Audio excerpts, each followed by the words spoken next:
அப்படி பெண்களுடைய முன்னேற்றம், பெண்களுக்கான அதிகாரம் என்பதுதான் எல்லா திட்டங்களிலேயும் ஒரு அடிப்படை நோக்கமாக இருக்கிறது. இது நாடு முழுவதும் 10 கோடி பெண்களுக்கு கழிப்பிட வசதி என்றால் அதை முக்கியமாக கழிப்பிடம் அப்படிங்கிறது வீட்டுக்கு பொதுவானது. ஆனால் அது பெண்களுடைய கௌரவத்திற்கான ஒரு பரிசாக நாம் பார்க்க வேண்டும். அனைவருக்கும் வங்கி கணக்கு திட்டம் அதிகமாக பலன் பெற்றிருப்பது பெண்கள். இலவச காசினிப்பு 10 கோடி பெண்கள்.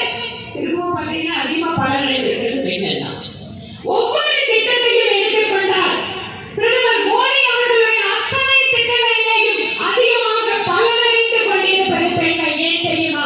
கொரோனா காலத்தில் கூட பிரதமர் மோடி அவர்கள் எல்லாத்துக்கும் பேங்க்ல வந்து பணம் அனுப்பிச்சாரு.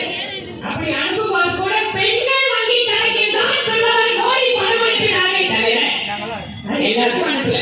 அப்ப கூட கேட்டாங்க, என்னங்க வங்கி பெண்கள் தானே? ஆமா, என்றால் பெண்கள் கையில் கொடுக்கின்ற ஒவ்வொரு பைசாவும் அவங்களுடைய குடும்பத்திற்காக செலவழிக்கப்படுகிறது.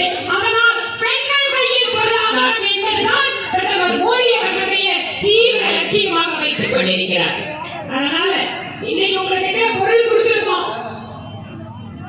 தையல் மிஷினோ இல்ல கோதுமை அரைக்கிற மிஷினோ இல்ல டீ கேனோ இந்த மாதிரி வச்சிருக்க மானியத்திலே வங்கி கடன்